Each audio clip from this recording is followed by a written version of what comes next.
Postmodern Art Podcast, the podcast dedicated to giving artists who are wowing the world over the platform they deserve. I am your host, Nathan Ragland, and I hope you're ready for a cultural crash course today. Today we have Paula Blair, the host of Audiovisual Cultures Podcast, a podcast that explores different arts and media and how it affects our culture. Sounds familiar, right? Well, that's because I've appeared on her podcast and had a wonderful time and wanted to bring her on to explore more on why she's going forth and exploring the different arts of the world, just like myself. Anyone that wants to support artists is someone I am more than happy to show love and support to, and you should too with the links down below. You can support the podcast by subscribing and checking out our previous episodes with the plethora of guests I've had on before. You can also rep the podcast by checking out the merch shop in the description below. Finally, if you want a place to chat about the podcast, consider joining the Apocalypse Podcast Network Discord server, where you can chat more about this podcast and other outstanding ones in the network, and we can have some fun too. In fact, let's hear about another sensational podcast in the Apocalypse Podcast Network.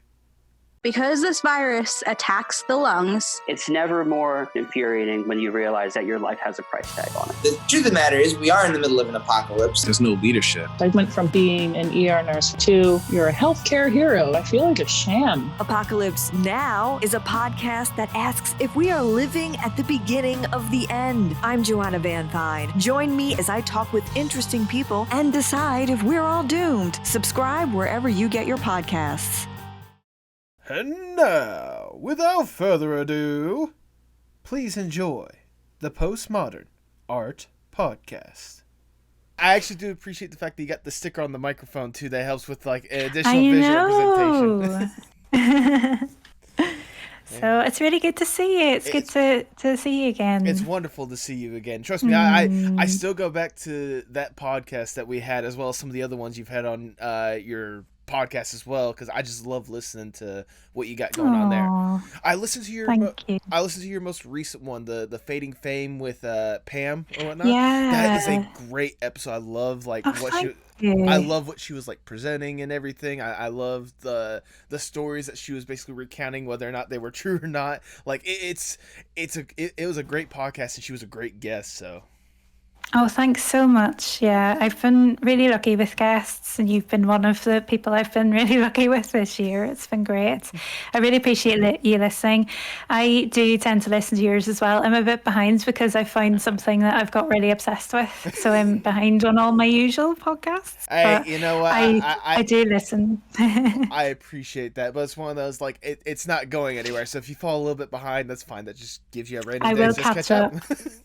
I will catch up. You've got really fantastic guests as well. It's great to hear all their stories. I try to, I mean, we talked about this. You know how I try to go forth and like present these people more or less, like give them that platform, including yourself, which is why I wanted to have you on. It's really kind. Thank you. No problem. Thank you more than anything else for giving me your time, because I can only imagine how busy you could be here and there. You got one of your t-shirts on? I do got one of the t-shirts on, yes. Wow. That's fab. You had to represent yourself with the sticker. I gotta represent myself with the shirt, okay? Yeah, you've blown me out of the water though. I've got a little sticker on my mic, and you've got a full-on gorgeous t-shirt. That's great. You're trying to butter me up. I'm the host here. I'm supposed to be buttering I don't you need up. To try. I am adorable, though. There you go. All right, Paula, before we get started, I must ask the icebreaker question I ask for every single podcast.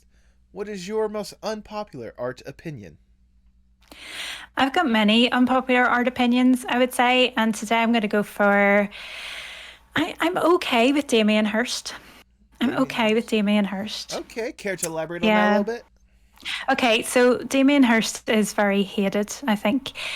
UK artist, multi-millionaire, art collector as well, stupidly rich, and comes up with very outlandish things that often insult people, gets a lot of animal rights activists very angry. I'm somebody who's a vegetarian, but you know, I can see what he's getting at. This is a guy, if you've ever heard of somebody who puts sharks in formaldehyde, this is him.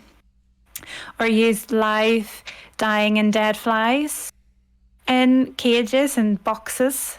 That's him, but also did things like really massive, large-scale sculptures. Has done lots of series of sculptures. Those anatomy dolls, where you learn where all the organs go? Yeah, I know exactly what you're talking about. So he ripped that off and did these massive sculptures that look like those. I mean, they're exactly like those. They're basically enlarged replicas. And the person who came up with I'm sorry, I've forgotten all the names of these people, but the person who actually created those anatomy figures for educational purposes, they sued. And he paid them off out of court. This is somebody who's just got money to burn.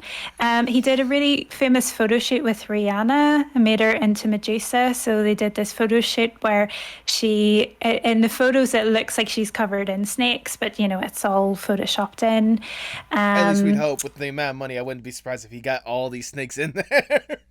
Yeah, they're not in with Rihanna. So they got real snakes and did a photo shoot with them, with a mannequin. And they got Rihanna with these sort of, these green things, just sort of, like sort of draft excluders. Right. They look a bit like that, like long stretchy tubes that just draped around her, naked torso and stuff.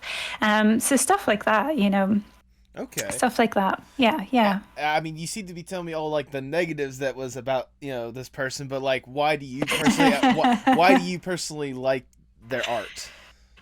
Well, I think it's a point of intellectual stimulation, and I kind of get a kick out of him making so many people angry, because I think there's so many things to be properly angry about in this world.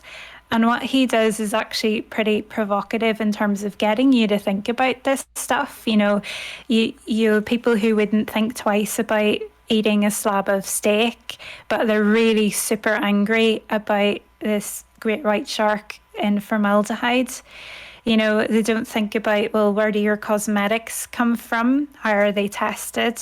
Okay. But there's these animals that have been tested on and dissected and made into art, so there's the mother and child where it's a cow and a little heifer, they're cut in half lengthways and displayed like that in an art gallery.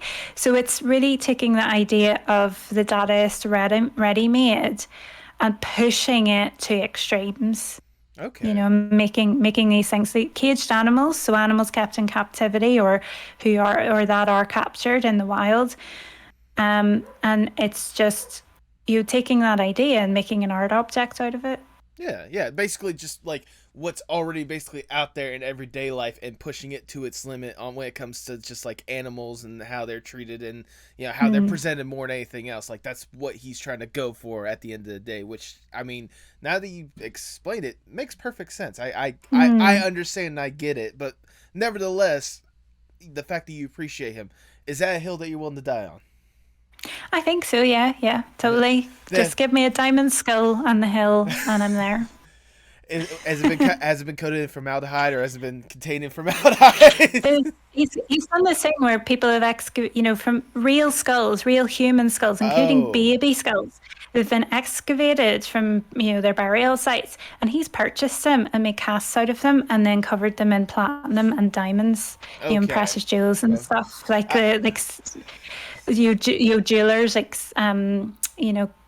Sotheby's, I think it is, in London. Like they've bejeweled them, but with precious stones, and these things are worth millions and millions of dollars. I was about to say, I'm glad you include the fact that he makes casts of them and then does that, because if he just takes the skulls and then just jams like diamonds on top of them, I'd be like, okay, that's a little far. I think people assume that it's the real skull, but he always makes copies. There's no such thing as an original work in his stuff, especially with his sculptural work. It's all casts and copies. Right. I find it really fascinating anyway. It's one of those. But people hate him. Yeah, it's one of those, like, it's one thing to just, it's one thing to purchase the skull's head and like have these people or whatnot, but to defile them, that's above and beyond his standards. But these are people that are forgotten about. They're in unmarked graves. Right. They would have no life otherwise. These were probably, they may have died of plague and been in mass graves. They may have been, workers that were sent down mines and been killed, and nobody cared about them. They're anonymous graves, and he's taken something like that and made that into a precious art object that is invaluable as an object of worth in this world today. So again, I find that the ethics around it are very questionable, and I really love things with very meaty, questionable ethics, because I think you have interesting discussions out of it, and I think that's really important. I mean, I couldn't agree more. We've already had a little interesting discussion about this. I do want to, I'll go on the record and say, whenever I die and people find my skeleton years later for whatever reason, go ahead and make art out of it. I don't care.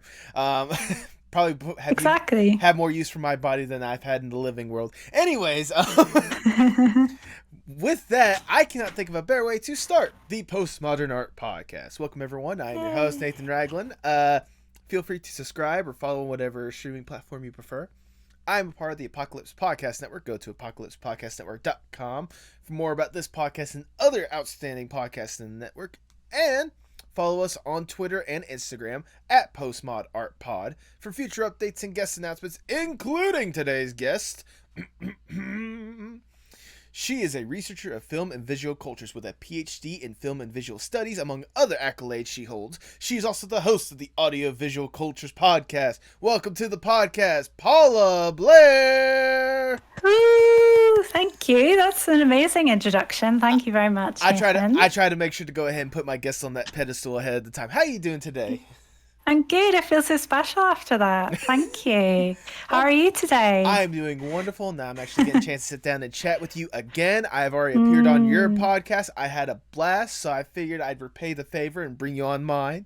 But before we really divulge to what you're presenting, I want to go back just a little bit. I want to know the origin stories of Paula Blair. Oh. What exactly got you interested in art and film in the first place? Good question. How far back do we go here? Let's see. I was quite a creative child. I think this is something I'm rediscovering in my adulthood. I was always making stuff, and I always had a project. If you've got any listeners in the UK, and especially if they're around my age, they might know a show called Art Attack, and this is one of my favorite shows, and it was an artist called Neil Buchanan who used to show you how to do all different things to with art. You could make stuff, and he used to do these really elaborate types of pictures and stuff, but you wouldn't really know him in the States, so I'll move on. But I wish I knew him in the States, because it sounds like a great show. Oh, it was so good. It was so formative in my childhood. It was just so bursting with creativity and all different, and it would just show you different kinds of things that you could do. And you didn't have to be great at drawing or anything. You just, it demonstrated quite simple abstract things that you could do and try, and how to be effective with just household objects and things. So it was a lot of, using, your toilet roll rings and your kitchen roll holders and things, and just stuff that you would find around the house. You didn't necessarily have to have fancy art supplies and a box of acrylics or anything.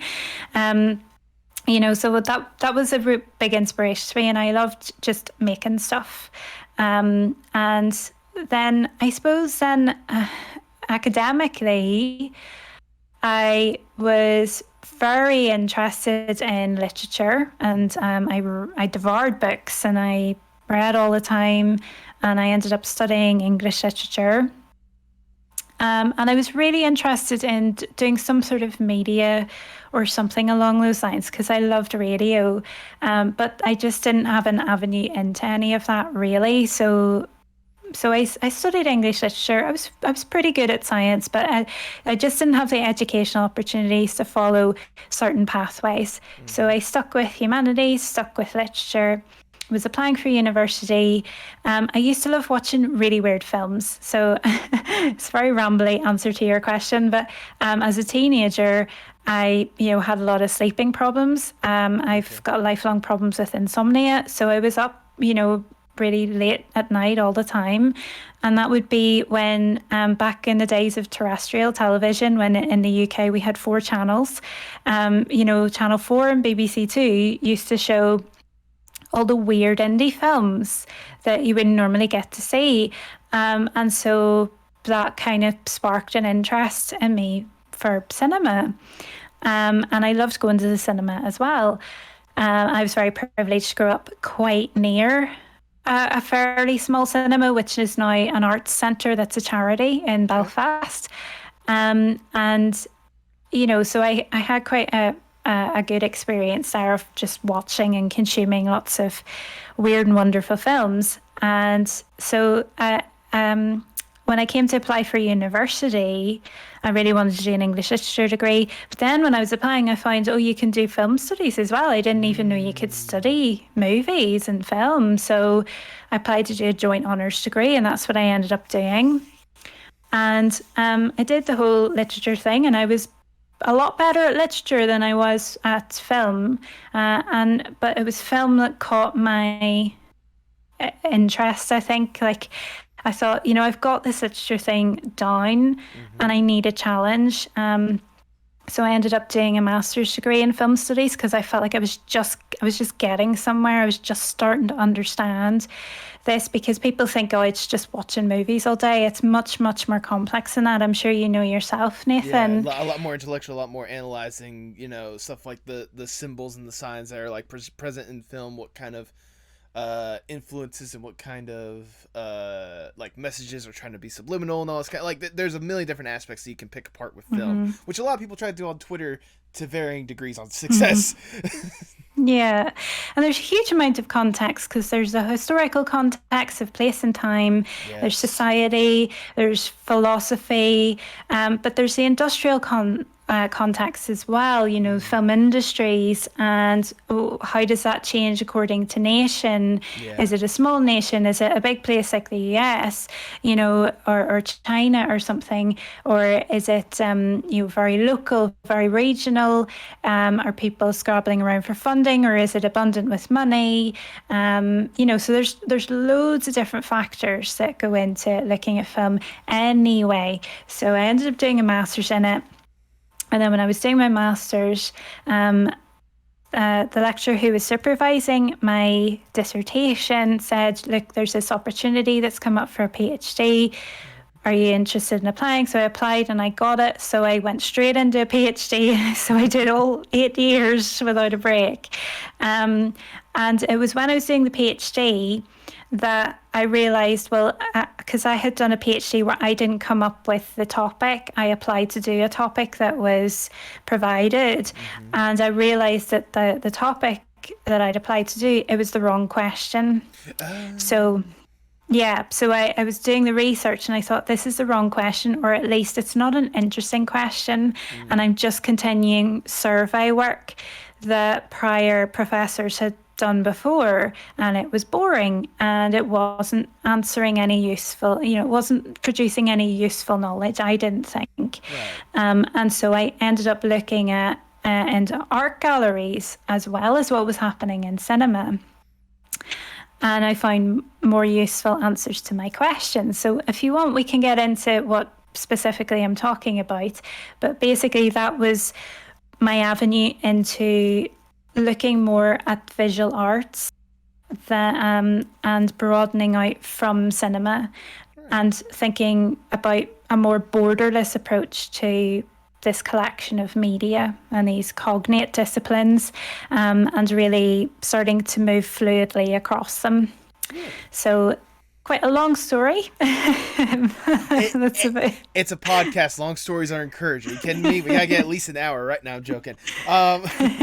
But no, like it's incredible to know just kind of like, what little seeds were sparked by, in your case, like insomnia, brought upon with, whatever weird films were being presented on the telly.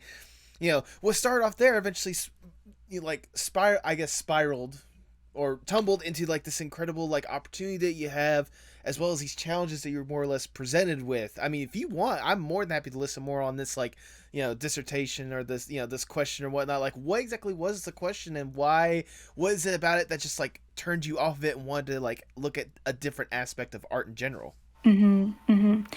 Yeah, so I'll backtrack a tiny bit and tell you that for my master's dissertation, what I looked at was documentary surrealism. So two, you would think, quite incongruous topics, but actually documentary is just as creative and sometimes as outlandish as any, you know, not even fiction film, but even experimental film. Oh yeah. And if any documentarian or anybody who studies documentary tells you otherwise, please just think about it for yourself and question them, because it's not true.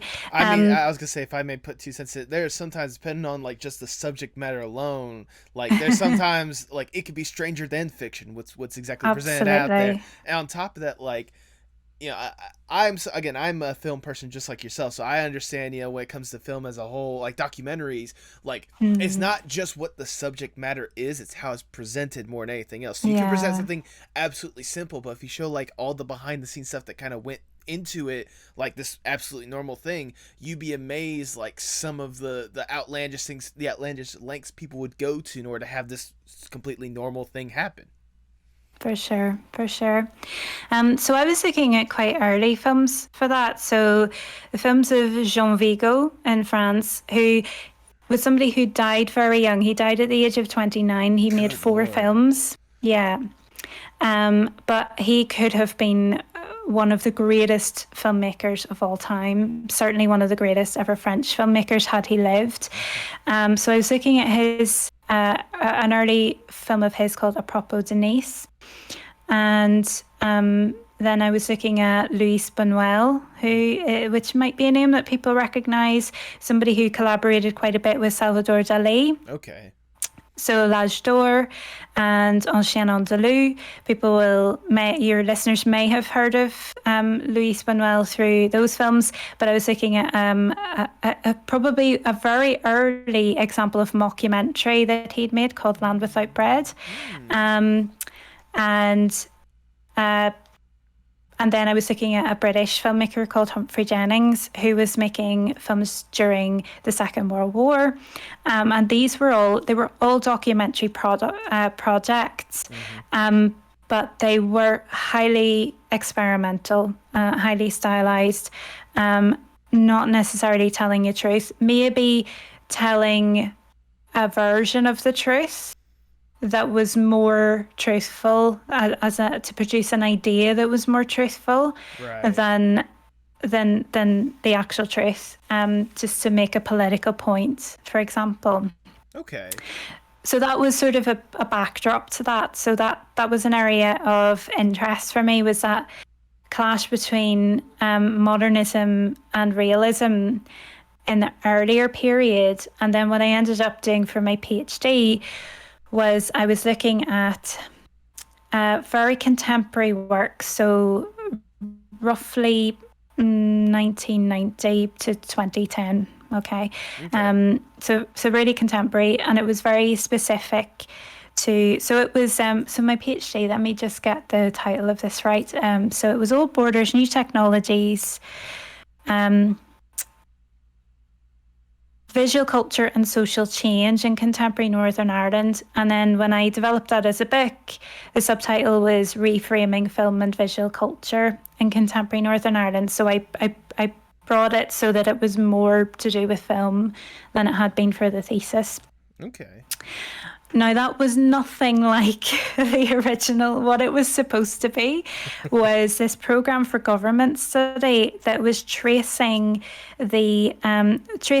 film moving image production, say, on the island of Ireland from the re-establishment of the Irish Film Board in 1993 to Ulster I mean, it shouldn't be. I'm joking when I say that, but I didn't find it interesting once I started to dig into it. I didn't find it very useful because, you know, I'm from a place that is still emerging from a 30-year civil war, a 30-year conflict.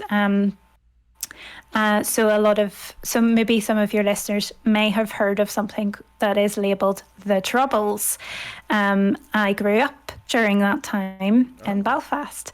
And so a lot of what I was looking at was, a lot of what I was supposed to be looking at was just general, film and television being produced in the Republic of Ireland and in Northern Ireland post-1993. Which really, and the IRA ceasefires were in 1994, and then things broke down in 1996. But then there's a referendum in 1997. People say yes to peace. So the Good Friday Agreement is implemented and signed in 1998, where we've been in official peace since then, although there have been outbreaks of violence and yada yada. So that's the kind of timing that we're thinking about here, is the backdrop of all of that.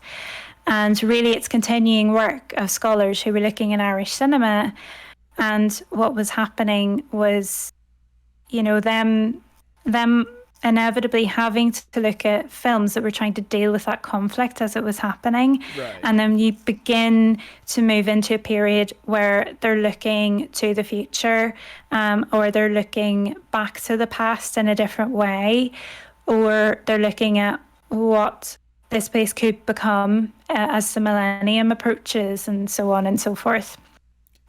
And Nathan, to be honest, a lot of the films and television shows that I was having to look at to do this, they're just bad. They're just bad. They're awful. I don't blame you, if I may, and you can totally put me in my place if I overstep whenever I say this. Would you say that some of the stuff was probably more or less like propaganda after a certain point, just trying to convey the message they were trying to go for? Oh, it very much was. Okay. It very, very much was. And a lot of it was tourist driven, because it was, so a lot of it was, so it sort of became, right, we're going to tell this romantic story about, this nationalist hero, who's fighting the Republican cause, and, is played by, somebody really inappropriate. And you've got, Daniel Day-Lewis was in one of these films, Some Mother's Son. So there was a group called the Birmingham Six who were wrongly imprisoned for a bombing in Birmingham, and they it's a really interesting story, but it's not that interesting a film. Sorry. Hey, you don't need to apologize. This is all you. This is your podcast, all right? If you don't think it's good, that's on you. Or that's your opinion.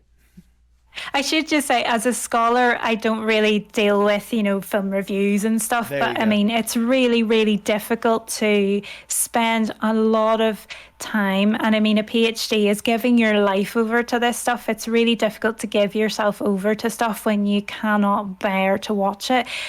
Not less because even if the acting is good and the script is good, people are trying to do this accent.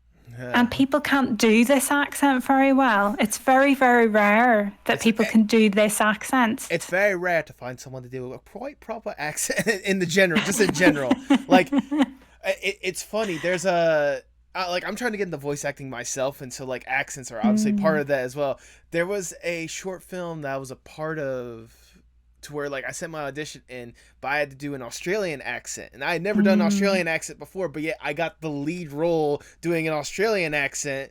And what I'm more or less worried about is so I listen to my accent or whatnot, and then the person who is starring alongside me is a legit Australian, so they've got the accent down. So I'm is that going to reinforce that I did a decent accent, or is that just going to make me look like a horrible person in the first place? But I get it, especially with what you're talking about with the films that people are trying to produce. They're probably trying to bring in these big names that anyone could instantly recognize, and a lot of them trying to do an accent in the first place, not really their strong suit. And sometimes the actors can usually do accents fairly well, but this one's difficult.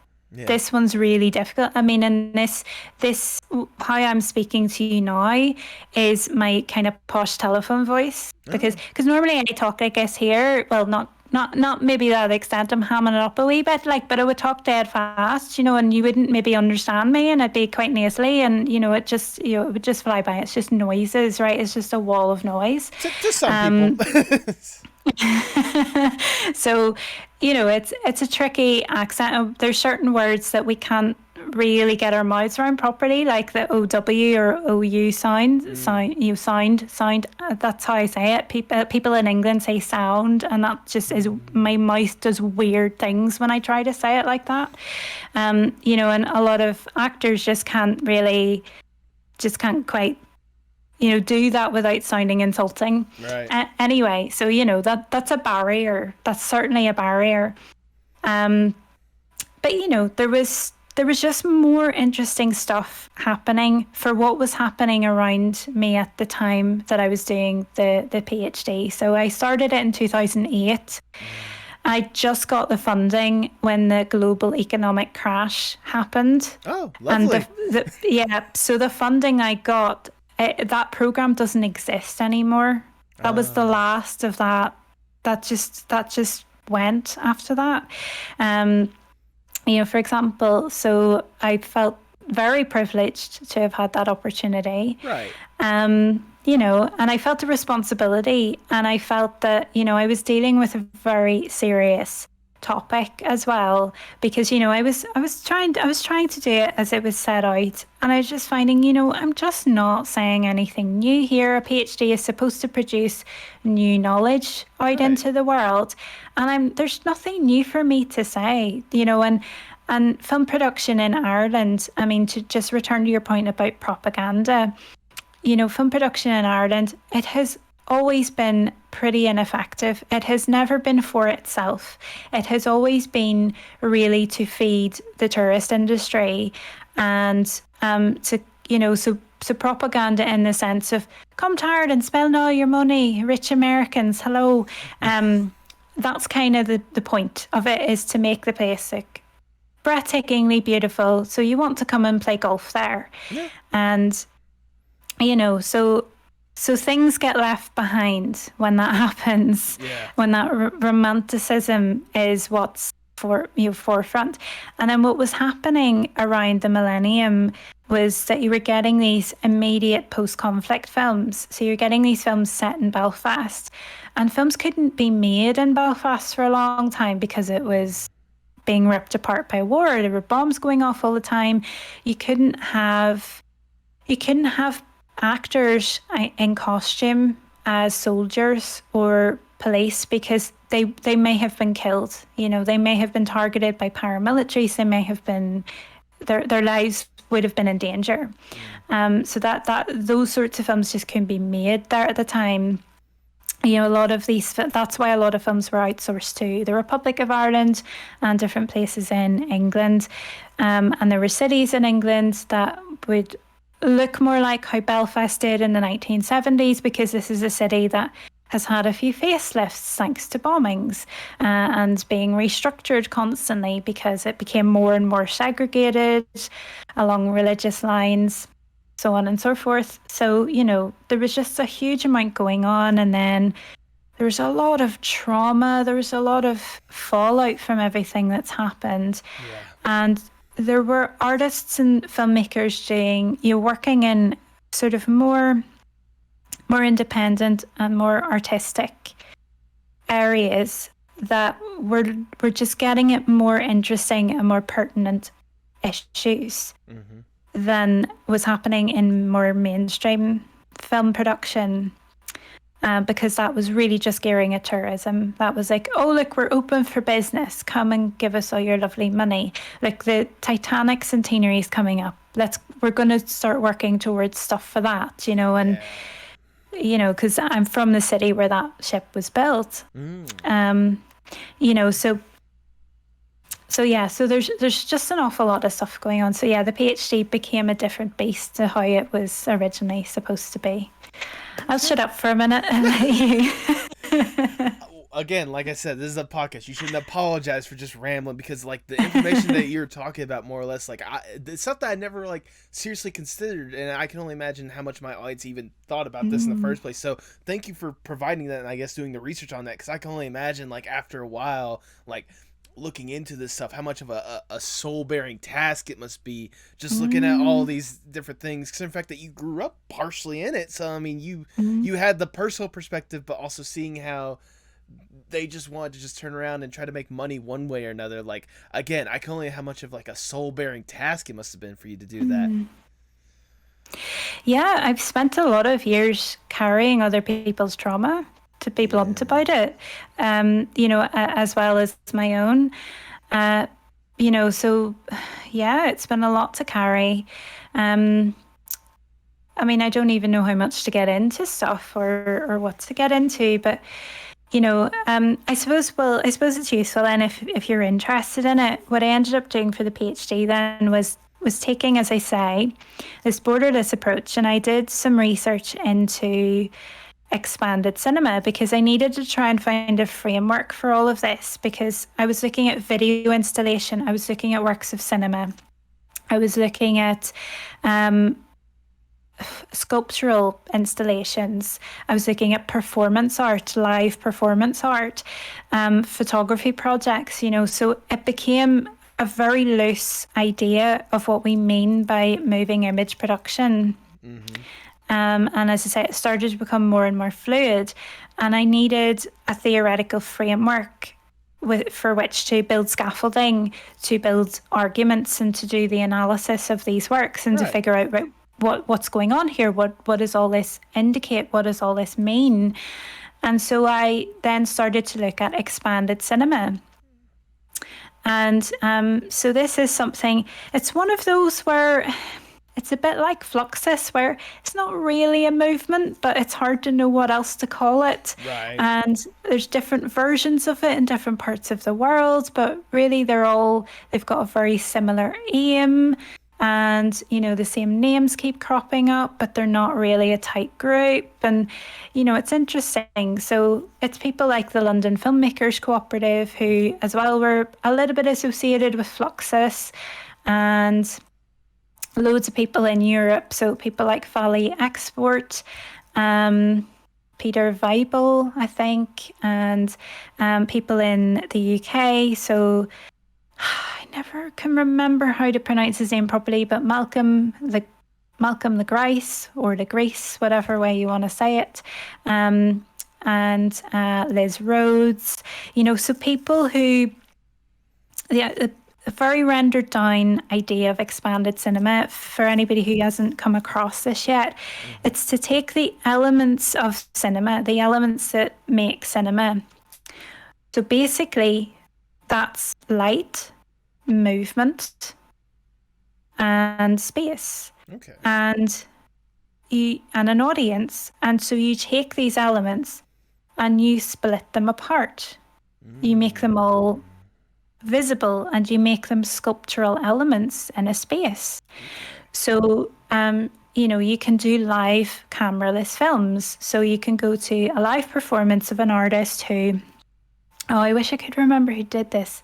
I hadn't really thought through what all I was going to talk about, so I've forgotten a lot of stuff that I probably should have looked up before. But I remember going to a conference about this, and a lot of these guys who had done the originals of these works in the 1970s, are old people now, and were doing the thing, reperforming these things or reinstalling their work in the Tate Modern in London back in 2009.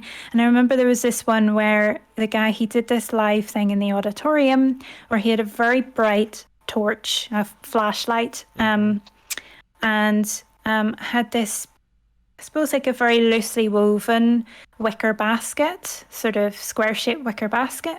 And he did a thing where the lights were put out in... No, they weren't. No, the lights were in a specific way in the auditorium. And he had this very, very, very bright flashlight. And it was the way he was moving this basket over it, it was casting the shadows right across the whole of the auditorium. So we became part of this moving image that was being created, this play with light and shadow. Okay. And so it was rendering all of those elements. So the projection, the light, the shadow, the movement, the audience, and the artist's body as screen and as the generator of the film. So screen, projector, all of these things. So just to give a very basic example of that.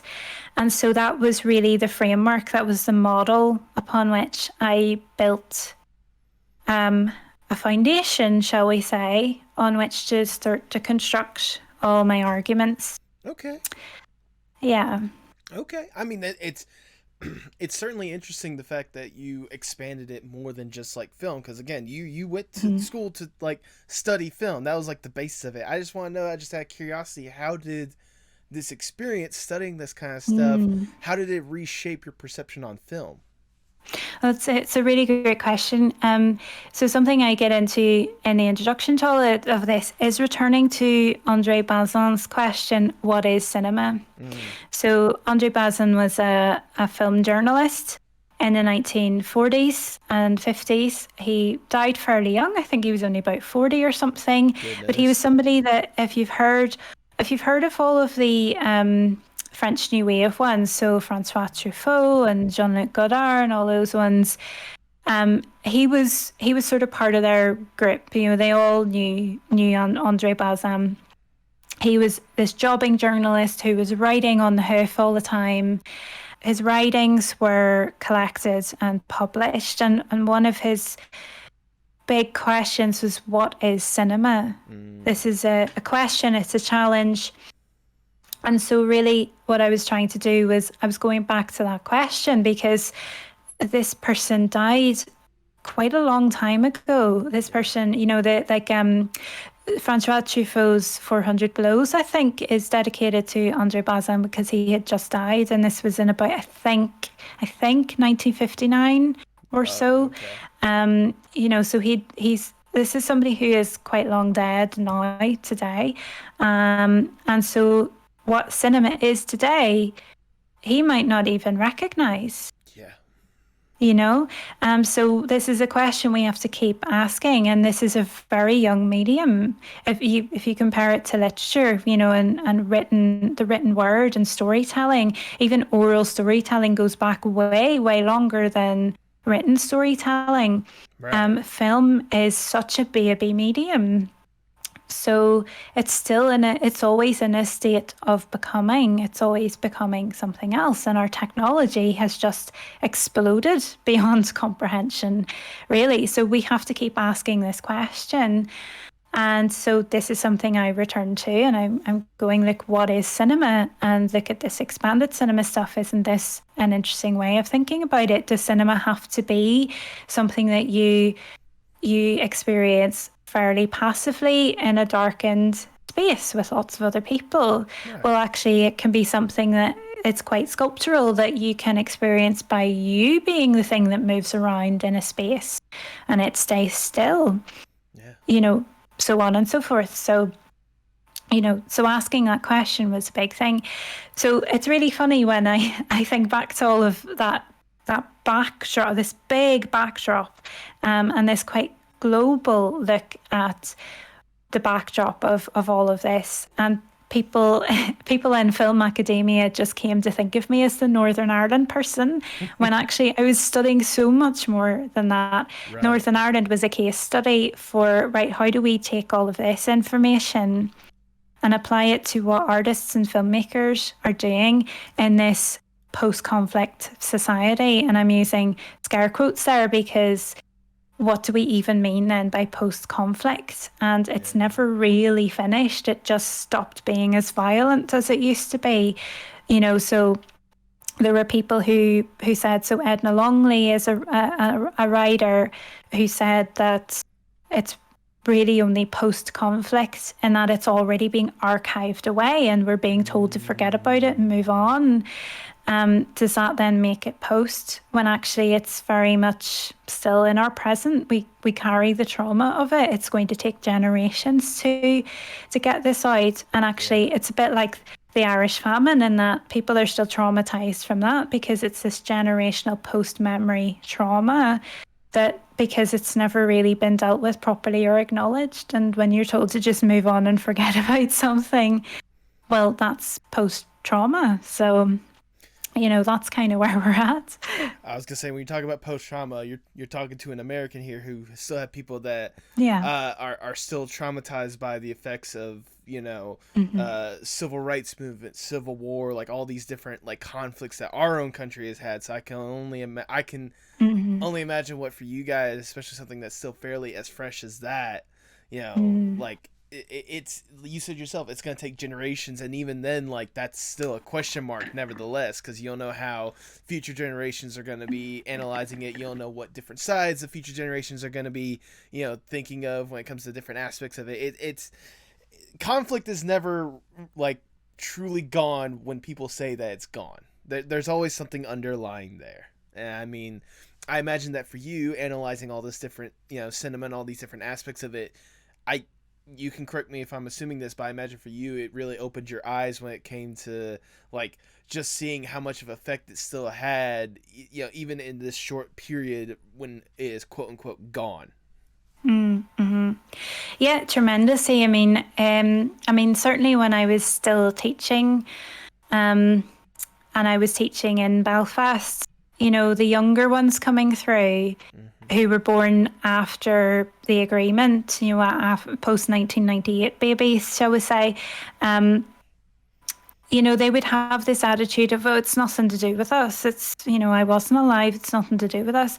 But you could see it. You could see that they were carrying it and that they would have prejudices. Doesn't matter how you're being brought up. It doesn't matter even necessarily your parents, but if you're in a community and if you've been to a certain school, because education is still very much segregated along not just gender lines, but along religious lines, where I come from, even today. So, there's very few integrated schools in terms of both gender and religion. Mm-hmm. So, I was 18 before I really met anybody who'd been brought up Catholic, and even though I didn't consider myself religious, I was brought up culturally Protestant. So there's a lot there to deal with, and you have to be confronted with your own prejudices with things, and that was something I had to deal with a lot in the PhD. Was from what position am I writing this? Can I achieve objectivity? Is that possible? And quite a big writing challenge for me was to try to write it and for people to not know which I was, because you have to be one or the other. You're not allowed to just be an atheist. You have to be a Protestant atheist or a Catholic atheist, where I come from. I didn't realize there were subsets of atheism. But I think I've heard people of other religious backgrounds who've become ex whatever have said that that they're still attached to, they might be culturally Jewish or they might be culturally Muslim or whatever. It's if you've been brought up a certain way, it doesn't really leave you, or it doesn't allow you to leave it very well. So you're always ex whatever, and you're carrying it. Mm-hmm. And it's weird. It comes right down to accents. So accents again.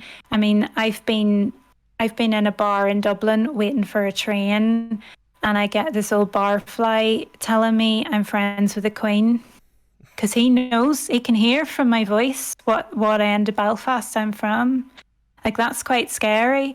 We can tell from people's names usually. My name's fairly ambiguous because I'm Ulster Scots, so that could go either way.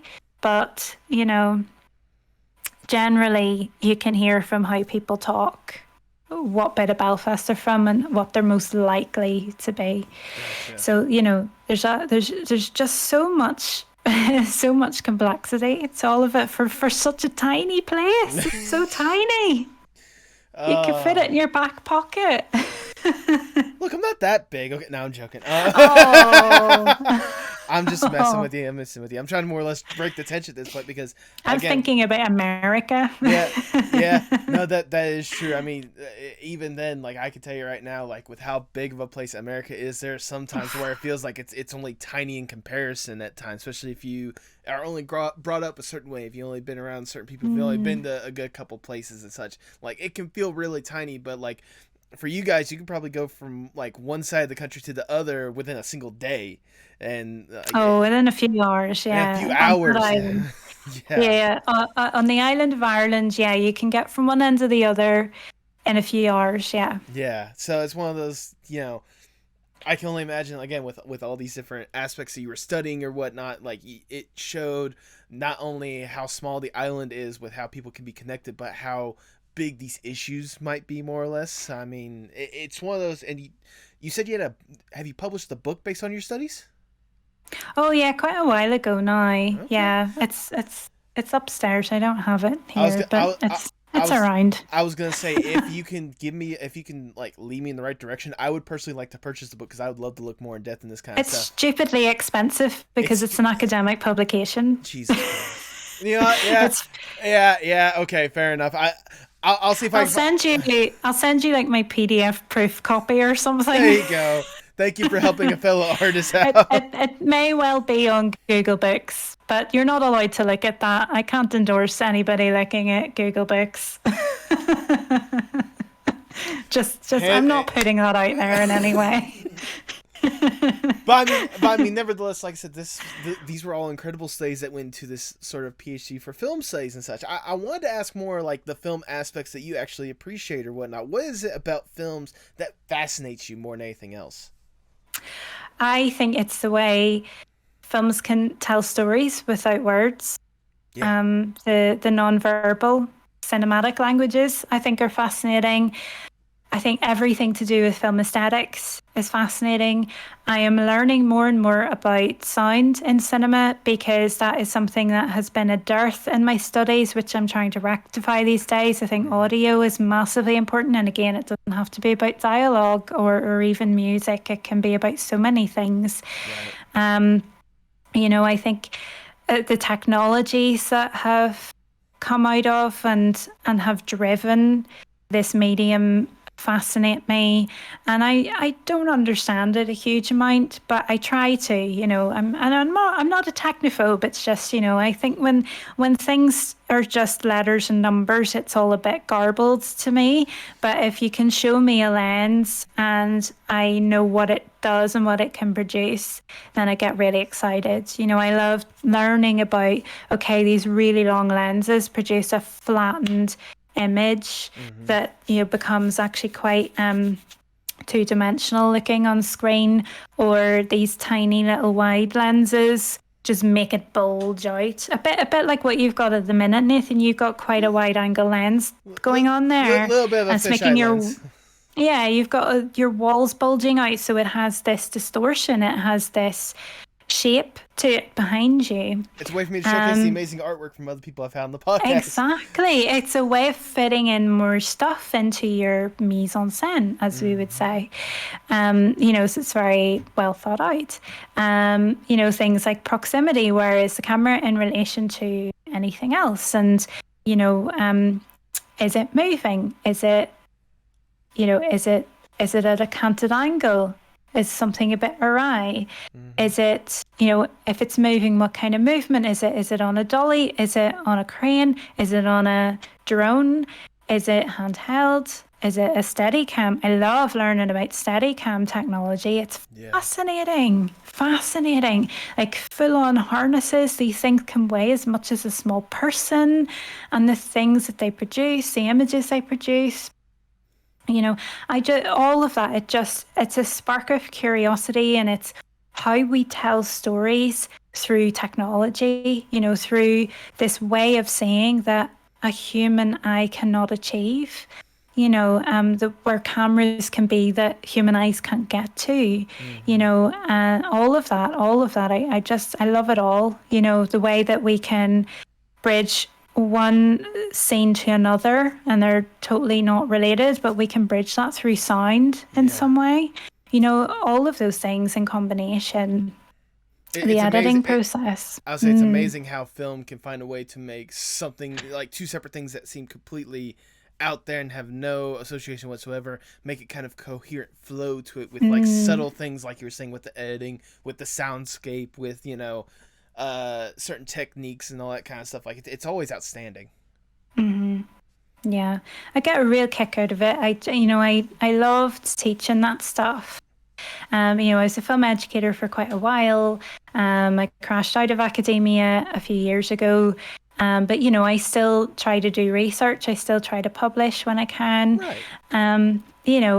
But, as I say, I kind of, it's not just cinema for me anymore. I'm really into sculpture, really interested in live performance art, mixed media art, video installation. And I think as well, especially with video installation, something that interests me is they've really swapped, film and video have really swapped technologies this past lot of years, because originally in the 1960s, video is this, new technology. All of these technologies, by the way, they are evolved from technologies of surveillance that were used by armies. The US Army, we have a lot to thank for video technology, for example. It's nice that we got some good inspiration from the Army. How about that? Yeah, because these are commercial products that people, artists, very poor artists who didn't get any funding, suddenly they could start making moving image material in the 1960s because they had the Sony Portapac, and the Sony Portapac was a technology that developed out of reconnaissance missions in Vietnam. So, you've got these developments through history of, very much in tandem with conflict and surveillance. And in Northern Ireland, the whole of it was very much a testing ground for surveillance technologies. And the UK is probably one of the most saturated countries in terms of closed circuit television in the world. And that testing ground was Northern Ireland for about 30 years. So that's sort of a by the by, that technology and the technological history of all of that is really, really super fascinating to me. Just how we make images and what do we use them for and what are we looking at and why are we looking at it and why are we looking at it in that way, and all of these big questions, and then how that translates into art. So video installation, video art, came from this electronic tape. And now most video art is made on 35mm film or 16mm film, transferred to digital video. And a lot of film is made on digital, high grade digital video, transferred, to film for screening in a special way, or so on and so forth, so the technologies kind of leapfrog each other a little bit. So I find that really interesting as well. It's something I never really considered, but I totally get what you're talking about. Is this sort of like expansion of art and different aspects of it? Is that more or less a byproduct of your podcast, Audiovisual Cultures, or is that the result of this expansion of curiosity with the arts? Oh, I think it's definitely something I was already doing. Okay. And the podcast was a way of continuing to do that in some way. So I mentioned 2017, I was in a really toxic environment in the workplace. I became extremely ill with stress. I became too ill to work. So I ended up crashing out of academia because it was stay or die. It was leave or die. I mean, it's really that bad. And I suppose doing the podcast was a way of thinking through, well, I've got all this knowledge and I've got all these teaching materials and all this research that I've compiled over all these years. And it's all just on hard drives stuck on my computer. And I want to keep going. I want to keep researching and I want to keep doing new things. But I was at a time in my life when I was really ill and I wasn't really able to do too much. But to be able to sit and talk something out. And I had problems with my speech. It really affected my brain in a lot of ways.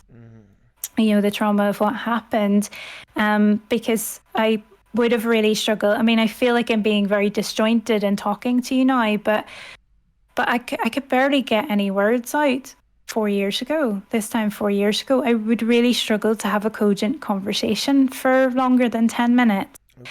You know, so it was a real struggle. And so eventually in 2018, I was messing about with audio recordings because it seemed like a good way of maybe trying to build toward another book project, because I thought if I can record speech and then transcribe it, maybe there's something in there.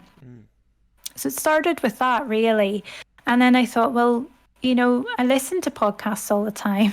It's really bad, but there's a particular podcast that I was listening to a lot. And, you know, it's a cinema podcast and it's by some academics in the UK. And they're really great guys and they make really interesting content. But the quality of the podcast bothered me. You know, I couldn't physically listen to it. Gotcha. Because, you know, the quality was really bad. They left loads of big long gaps in. You know, they would do things where they would have Q&As, the screenings back when the world could do that sort of thing. You know, and they would leave in all these big silences where somebody's running around with a microphone to get it to somebody in the audience. And it's like, it's the work of a few seconds to just take that bit out. Like, what do you do? And, you know, it was very quiet and, you know, all the kind of common mistakes that amateur podcasters make quite early on, but they were, you know, 3-4 years in and still not fixing these things. So I was really annoyed. I mean, I imagine for some people, they probably appreciate like the lived in experience, like they were there as part of the event. But at the same time, like for some people that when they appreciate podcasts, like having that much dead space in something that, you know, for a lot of people just listen to and whatnot, like I can imagine how infuriating that can be for a lot of people. Yeah, I mean, it was episodes that were maybe 2.5 hours long, and they could have been an hour and a half easy if you'd just taken out the gaps. Do you know what I mean? So I got a bit frustrated with all of that, and I just thought, well, why don't I try it? Like, you know, you don't know till you try. So I thought I'd have a go, and then I thought that might solve the problem if I learned to edit. Then if I was disjointed in my speech, I can just nick out the little gaps so I could make it sound like I can speak properly. And, you know, just eventually over time, I've got better, you know, and I've improved a lot. I'm not saying I'm good at any of this, but I've improved an awful lot from where I was a few years ago. You know, and I think we've had some really interesting stuff, you know, so very early on, I mean, it was such a tiny thing. And my partner is a film historian, you know, so he's sort of got the early periods down and I'm more contemporary. And between us, we've got quite a lot of knowledge and we can meet in the middle with stuff, you know, and we've got loads of teaching experience of all different kinds of areas in film. So, you know, we started out really doing close analysis of films together on the podcast. So a lot of the earlier episodes are like that. And you know, we will hopefully do more of those again in future. It's just I've had such an amazing run of guests that it's become more of an interview show, you know, which is amazing. You know, so I'm always open to, right, let's just watch a movie or let's look in an exhibition and talk about that together. You know, I'm very open to doing those sorts of things as well. So yeah, so it came out of that, and it came from that desire of I was already expanding my research, and I already was doing these comparative studies between, okay, so there's this film in Northern Ireland that's done this way. There's this film from Chile that's doing something not the same, but similar enough, and I think they're really interesting comparisons. So I was starting to do these comparative studies on a global scale, you know, sort of transnational comparisons and what that was generating. So I was starting to go somewhere with that. And I suppose the podcast was in a space of also, I think it was a bit of a you know, a bit of a counter to academic publishing, because academic publishing is glacial. It's so slow. It's so slow. I've got stuff supposed to have been published in 2019. It's still sitting on somebody's hard drive somewhere because pandemic. Yeah. But if it hadn't been the pandemic, it would have been something else. I'm serious. Like it's stuff that's just been lying around, Right. not being looked at on somebody's hard drive, and it's ready to go. And it's frustrating because it's already out of date. It's already out of date because it's been sitting on someone else's hard drive for 2 years. And so that's a real frustration with academic publishing when it goes through the peer review process and things get delayed all the time yada yada. So a podcast is a really nice way of just bang, it's out there. Okay, it's not peer reviewed, but it's ideas and people are hearing them, hopefully, and learning from them and joining in with them and having more ideas because of the ideas. And ideas are amazing things, and there should be lots of ideas in the world. Absolutely. So that's kind of what it's supposed to try to do, really. I was going to say, for those who may not be aware of the podcast in the first place, which, come on, why not? It's a wonderful podcast. How would you describe Audiovisual Cultures Podcast for someone who might be like stepping into it the first time? Yeah, so you're really going on a journey with me, and I'm learning from people about lots of different areas of what could be considered audio and or visual culture in some way. So it's audio, audiovisual, visual, whatever, and also sound and image based, and then cultures plural, because there's not just one culture of this. We're looking at this on a global scale. It can be any time, any place. It doesn't have to be the contemporary period. It doesn't have to be the modern and contemporary period. It can be from way earlier than that. I just want your lovely knowledge. I want to have input, just like number 5 in Short Circuit. Give me lots of lovely input and let me learn all about the amazing things that you know from either your research, and or your practice. What have you learned about these areas? Tell me all about it. I'm going to hoover it all up and then I'm going to spit it out to my audience is kind of the idea. And have them more or less like grow with you as well. I hope so. Yeah, I really hope so. Because I think that the idea of it is that the idea is culture is growth. What is a culture in science? Well, you're growing things, you're developing things. And really it's about knowledge sharing, knowledge growth. And, I really want to promote the idea that arts and humanities, it shouldn't be this floaty, mystified, inaccessible thing. What we are doing is a subset of anthropology. We are learning about humans. We are learning about modern day humans and how they communicate with each other and how they tell stories and how we communicate what we can't say to each other. What's going on in there. But also just it doesn't even need to be as profound as that. It's just, we make stuff because that's what we do. That's just what we're programmed to do.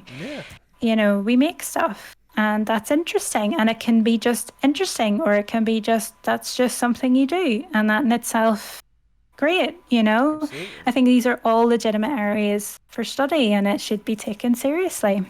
Now, you've had a wealth of different guests and such. I think you and I talked, what was it? You've had, 50, 70 guests or something like that on your podcast? Correct me if I'm wrong. Maybe a little more, maybe a little less. Yeah, probably a good few more since we last spoke in April, right. I think it was. Yeah, so I've had quite a few more since then. Trust me, for you and me both, a lot of stuff has happened since April. Yeah. But, so you've had these, wealth of different guests and such that I imagine has expanded kind of your knowledge on what a culture, what is in there in the different cultures that are out there. Is there a guest that comes to mind that has more or less I'm not gonna say favorite, but has helped you grow the most or whatnot? You went into it not sure what to think of. You did your research. You talked to the person, and it really expanded your mind on what could be presented in this audiovisual culture. Is there a guest you can think of that is the best example of that? It's hard to choose. It's hard to choose one. I think probably because I've just recorded something just this week that I'm editing at the minute that is going to be coming out in September. I have a guest coming on called Paula Blair, who's based in LA. And this is somebody who works in audio production and has a film background. Okay. And learned loads of cool stuff from Bo about audio, because as I say, I'm trying to expand this. It's not something I privileged very much in my film education, and my film education as it was didn't privilege sound and audio, and I'm trying to rectify that now. So I learned loads of stuff about sound design and sound editing from Bo, and that's going to come up in September. And we're going to have the proper video and everything on YouTube for that, because he does demonstrate some old analog stuff that, ideas he'd had. And then he had this amazing engineer who built this equipment that could pan sound in post, so it could move the sound around. Because we think of panning, we think of a camera moving side to side. You were pivoting left to right and so on, but this is a device specifically to achieve that in audio, and this is before digital audio workspaces emerged, so it's analog, so he demonstrates lots of stuff like that, and it's quite cool. So that's quite prominent because it's recent and my memory's terrible. But yeah, I've had some just fantastic guests. I learned so much from so many different types of people. It's just such a privilege to do it. Oh, absolutely. I mean, it's one of those, excluding myself for a second here, some of the guests that you've actually brought on the podcast and whatnot has been absolutely outstanding. Just hearing what their stories, what got them interested in this kind of stuff. It's what I tried to go for with this podcast, but I feel like you add sort of an intellectual light to it, because I guess it's part of your background. That's one of an educational look to it, to where you're learning alongside with them, and the audience is learning alongside as well of these incredible opportunities, these incredible examples, what could be what you're trying to show what an audiovisual culture could be. It's incredible to see that kind of expansion and growth, more or less. Is there as we're talking, you're actually approaching your 100th episode, which I can only imagine how ecstatic you must be for that. The fact that you've had this journey this long to have 100 episodes. Has there ever been a moment where you've had to step back and just be like, this is my life, I'm getting to talk to these incredible people and such? How exactly, what have I done to get this point? Has there been that kind of surreal, what in the world moment for you doing this podcast? I try and remind myself to have that attitude more, because I think I spend so much time going, I don't have a proper income, I am mooching off my partner, this isn't good. I get really anxious about that sort of stuff, and I have to go, actually, you're in a really privileged position, and you're getting to do something you really enjoy to do, and you've got a good partnership, and just stop fretting about this stuff, because something will come. I'm trying to say yes to certain opportunities a lot more, because you never know who's going to listen. You never know who somebody's going to turn out to be. You never know who you're going to make friends with and form a good network with, and what opportunities might come of that. So I try and remind myself to feel like that, because it is such a privilege. I'm in such a privileged position. I think I feel quite guilty about that sometimes as well, because there are earlier times in my life when if you told me this was what was in my future, I would not have believed you. Times when I was in minimum wage jobs where I was completely miserable and just working every hour I could physically manage to work in a horrible job for rubbish money, barely able to eat.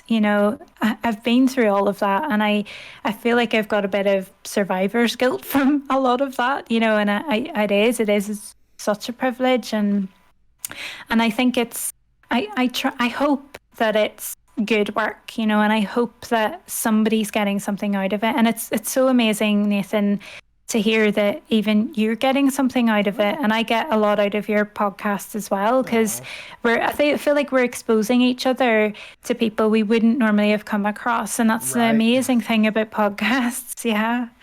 I mean, especially considering the fact that, we're art podcasts, and our thing is we're trying to talk to other artists about their art form. So, like, for us, like, it's basically like, it's almost like a tennis match in ways. Like, I'm learning something new about, the way women are treated in Hollywood, and you're learning something about, animation that you may have never considered beforehand or something else, Like, it's...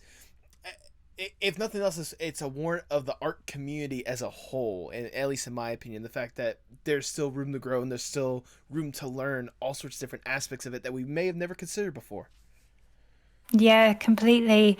And I learn loads about animation from your show, which I love because I love animation. We've talked quite a lot about filmmaking, but I am such a big fan of all kinds of animation. I really, really am, and I love learning from your guests about the processes of all of that. It's so great. Yeah. Trust me, I'm learning alongside with you. Okay, it's one of those, like, because I think I've told you my background on your podcast, but it's one of those, like, I went to school for filmmaking, but I wasn't like, animation is a different aspect of filmmaking. It's still filmmaking at the end of the day. So, like, any chance I can to, like, absorb any of that knowledge and what goes into an animated project, I would love to learn more about. So, yeah, like I said, I'm learning alongside with you. And hey, I've said before, for any of the people that are listening that are former guests of mine, hey, go talk to Paula, be on her podcast, because I'm sure she would love to learn more about animation as a whole. So.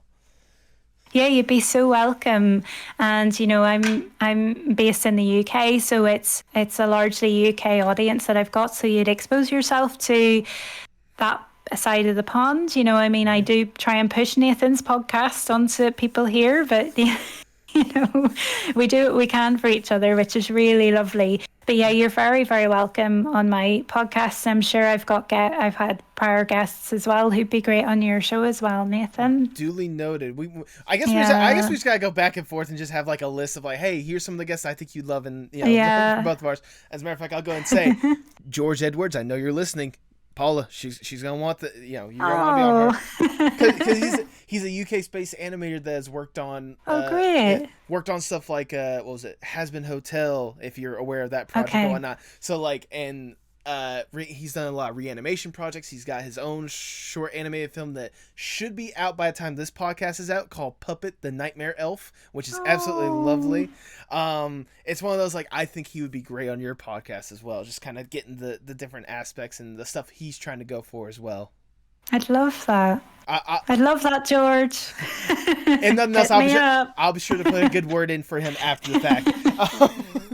I mean, we're talking about all these different aspects of the podcast that you're currently working on, but I want to look a little bit forward ahead, just a little bit. Where do you hope to see this podcast grow?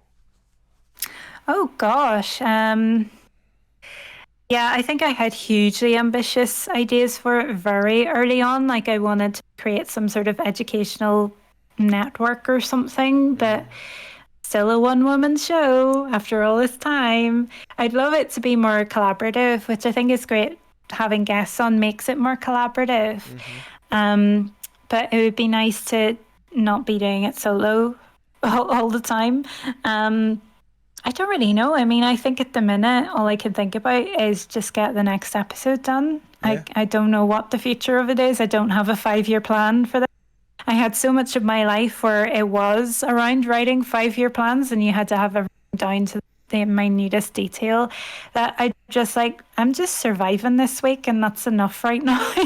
So I haven't really thought about it. I have got 101 recorded, 100's in the edit at the minute. So we have passed that hurdle, which is pretty amazing.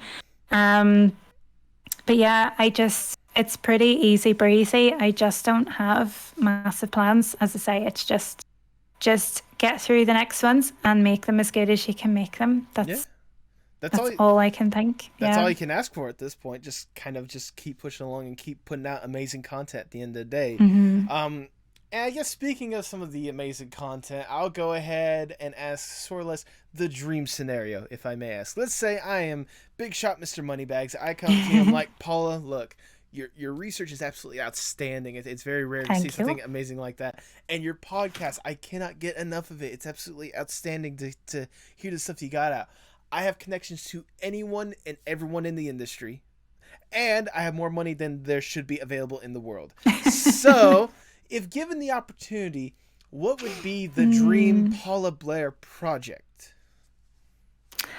Oh my goodness. I'd like to buy time to do research and write more books. Okay. I would love a wee recording studio. Would be so class. That would like be a wee lovely. studio. Wouldn't that be nice? I mean, I've kind of done a makeshift thing in my little corner here, my little geeky corner with my books and things. My homemade padding that I've made myself as well. I don't know. I'm quite rubbish at that. It's one of those questions where if you hypothetically won the lottery that you don't actually play, what would you do with the money? Right. And it's just like all I can think of is get people out of debt. Who needs what? Who needs what to do what in their lives? So it's a bit overwhelming, isn't it? But yeah, something like a wee recording studio, time to just take the time and knock out some more books and make them really good. And see what people need and get some good, really high-tech equipment so that I could do proper, really good quality videos, stuff. I don't know. Maybe that's very unadventurous, but that's a start. I think being able to pay people to contribute to the show, now that's really important because that's something I feel quite bad about, is we're always asking each other, can you do this for free? And I feel bad about that. But yeah, so that would be another thing, is to give contributors a fair amount of money for their time would be really nice. That's completely fair, and honestly, like you say, it's not very advantageous or adventurous with it. But I mean, that no one said you had to spend everything in the world to get everything possible. It's one of those if that's what you're comfortable with more than anything else, that should be what you achieve. Words are wonderful. That should be what you dream of more than anything else. So. There you go. No. Now, I know you said you don't really have a 5 to 10 year plan, but I want to come down from the dream scenario real quickly. I want to come back to reality for a little bit. And I want to ask, where do you hope to see yourself 5 to 10 years from now? Oh, gosh. Well, in 5 to 10 years, I will be in my 40s if I make it. I know I don't look that old, but I am, dear listener. You could have me fooled, I'm being honest. Yeah, and I know I've got a very young sounding voice. I've got the voice of a 10-year-old child, so that's a bit confusing. I know, I'm aware of this, but I am much older than I seem. I was going to say at like least Yoda. 18. But like that's where voice acting would be really fun. I'd love to do a bit of training in that, actually, because I think I could be like what's her name? Is it Tara Strong who plays Timmy Turner? Yes. I could play a 10-year-old boy, no problem. I think I could, if I got the right training for my voice, I could be the next Tara Strong. That'd be class. That'd be really fun. There you go. So I'm but in real terms, I don't know. I mean, I guess just still being alive would probably be quite nice. It's a good start. And yeah, it's a good start. I mean, every year, every time I have a birthday, I'm like, oh, I made it around another turn around the sun. That's good. We're getting there. I don't know. I think, surviving, hopefully thriving. And I think continuing to explore more creative avenues for things and finding some contentment in this crazy world. Yeah. And I would love to have published at least one more book. That would be great. And one that people can actually afford to buy, and people might actually read it and, be able to support their local bookshop from buying it or something. That would be really lovely.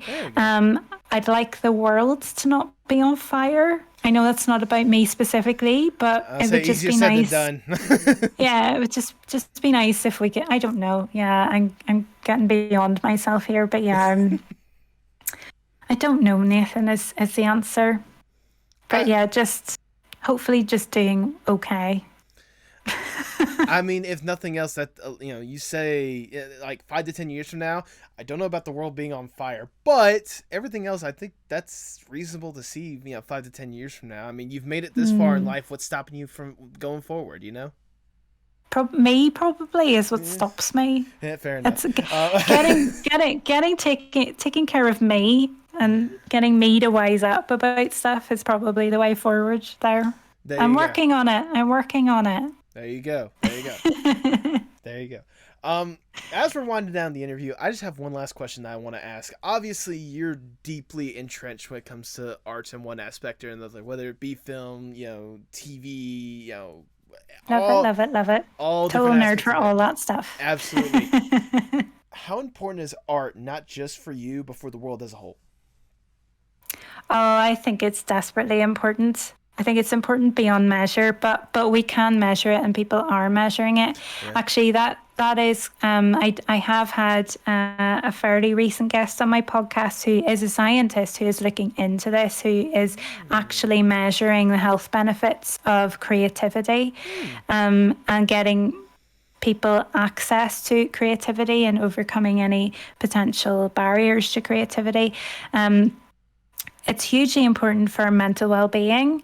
We are creative creatures by nature, and creative can be any kind of thing. It could be just, the way you knock down some wood to build your house. It could be, how you form a sentence.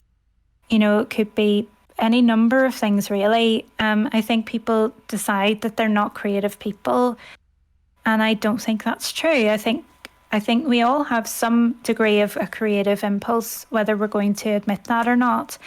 And we need an outlet for things. I mean, if you think about it, we in modern society have developed our lives as such that we're constantly on the move, and we're constantly focused on work, and we're constantly focused on what this society, and let's face it, it's a capitalist society, what it wants us to produce for it.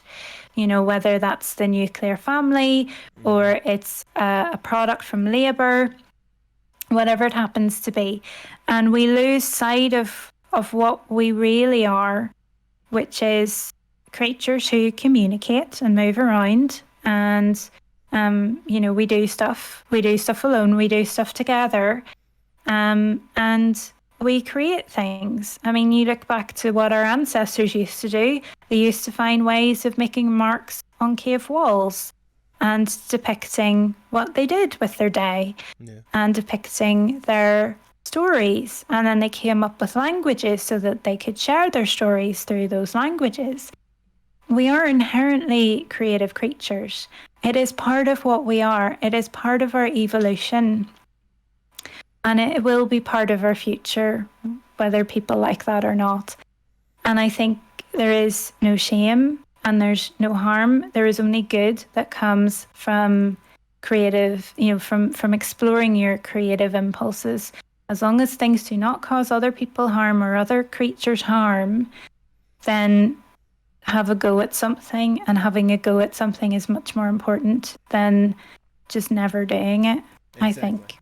That I can't think of a better way to word it, honestly. That is beautifully said, if I do say so myself. That is all the questions that I have. I've already showered you with a bunch of praise, but I'm going to shower you with more because it's my podcast. I do what I want. Paula, your podcast is honestly one of the ones I constantly go back to. I love the content that you're bringing forward. I love the guests you're bringing forward. I appreciate, like I said, the more or less the academic aspect of art that some people might not even really consider at times. I appreciate that to the nth degree or whatever thing. But now I've actually had a chance to sit down, listen to your story, listen to all the stuff that you've invested your time in, more or less, and nothing else. It makes me truly appreciate what you're doing out there more than anything else. And if this is what you've gotten to this far, especially considering the fact that you're, again, getting close to that 100 episodes, which is a big number for a lot of podcasts and such, the fact that you're still powering through despite all that you've gone through it's inspiring more than anything else. So thank you for what you do. Thank you for keeping moving forward with what you're presenting more than anything else.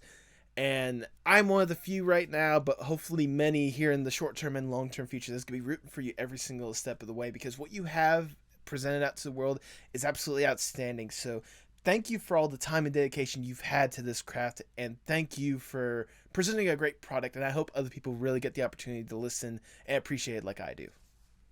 Nathan, I hope someday we are able to meet in person and I can give you a big, massive bear hug. I find it really difficult to be sort of emotional through words. But that's really beautiful. It means so much. And I feel very similar about yours, about everything you're doing as well. I'm so glad that we've met. And, I really value what I hope is becoming a really lovely friendship as well. I think we've got something really lovely here. I'm very fond of you, and I just love the mutual support that you give people as well. And you've been so kind, so generous, and I appreciate everything you've said very much, and I'm very embarrassed. I mean, at least for me, it's one of those, again, I make a podcast where I'm presenting artists as well as you are. And so any chance I can get to support other people that are doing this incredible thing and giving people the proper platform that they do deserve, which I think you're doing, and then some with the people that you're bringing on, even people that I would probably never even consider beforehand. Like, I think it's a testament to both how the art community is, but more than anything else, it's a testament to how passion can really show through with people and what they want to do. So thank you more or less for showcasing your passion to the world and letting them see just how amazing people can be. Oh, thank you. Thank you. And I really do hope this is the start of a wonderful friendship more than anything else, because I have enjoyed talking with you both when I was on your podcast and you sitting down here today. So I'd love it if we could do just a kind of a vaguely regular catch up with each other. Like, you're on Instagram now. Let's hook up and do Instagram lives every now and again. Just catch up, see how everybody's doing, and chat about how it's all going. I'd really love that. It'd be a really lovely thing to do. As a matter of fact, I'll go ahead and ask this little quick question. Again, it's been since April since we last really chatted more than anything else. And you ask a lot of questions on my appearance on the podcast, which I absolutely love being on your podcast. I love the questions that you had. Thank you. A way for me to really showcase myself. Is there any questions that you didn't get the chance to ask then that you'd like to ask now? Or any updated questions, I guess, since, again, it's been months since we last chatted. That I have for you? Yes. Do you mean? I guess, is there anything that you've learned in the past few months, or anything that you've been developing on in terms of, do you think you've made improvements to your show? I mean, I think so. I think you're getting tighter at your interview technique. I'm hearing that. And, is there any areas where you think you're improving all the time, that sort of stuff? The two biggest improvements I'll have to say is, one, the chance to really listen to other podcasts and listen to how they're going forth with their interview style. You said that I'm improving my interview fashion, or my interview style, and how tight it's becoming. I want to partially thank that to the person in charge of my podcast network, Joanna Van Thine, of the Apocalypse Now podcast. She was the one that recommended to me whenever I first signed on to the podcast. I listened to some of the other bigger names out there and listened to how they interview and such. Mark Maron is the biggest one for me. I've listened to WTF with some of the guests that he brought on. I love how he has his questions. I can tell that he has the questions set up, but there are just times where he just flows with the conversation and expands on certain points. And that's the thing that I've tried to implement with my podcast, make it kind of a nice, fun, flowing, free conversation more than anything else. The other biggest thing that has really helped out with my podcast is bringing on my producer, the wonderful Maria Moreno, aka Tipsy J Hearts. I have showered her with a million miles of praise, but I would be remiss if I truly didn't expel just how much she really means for this podcast, because it's not like the podcast was really lacking without her, I should say. I was still doing a podcast. It's not like it was a struggle, but ever since she's been on board helping me out, bringing on guests, bringing some amazing questions I'd never even thought of beforehand. Connections with people and like moral support more than anything else. She has really taken this podcast to another level that I cannot thank her enough on a daily basis just for being a part of it in one aspect or another. Brilliant. That's great. That's really great to hear. Thank you. And I appreciate that question. Thank you. For those who may not already know, go ahead and plug your stuff for the people at home. Okay, so let's see. Audiovisual Cultures Podcast. If you search for that, you should find everything you need. It's audiovisualcultures.wordpress.com.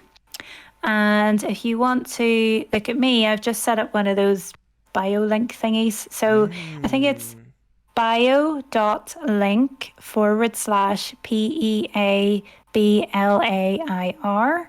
If you want to just get lots of different links for all the different things that I do. If nothing else, I'll be sure to have a link in the show notes so people can easily find that Thank stuff you. there. Absolutely. Do you have any final words before we sign off? Oh, I just again, thank you so much. I always enjoy any time we have together. It's always just such a blast. It's so much fun. I'm blushing still from all your high praise. And I just want people to stay safe, keep learning, keep your minds active, just go for it, really. Absolutely. And hey, I we're friends on Discord, we're friends on Instagram. I'm a message away if you ever just want to chat. So yeah, exactly. Yeah. For the people at home, all I have left to say is hasta luego, mi amigos. Tell me what's wrong, tell me sparks in motion. Sing me a song, tell me your eyes can all open. Show me it all, pick me up in the car you drove when you used to call. Show me it all. Thanks for listening to the Apocalypse Podcast Network. For more great podcasts, go to apocalypsepodcastnetwork.com. And remember, every time you support one of our sponsors, you're supporting the podcast you just heard.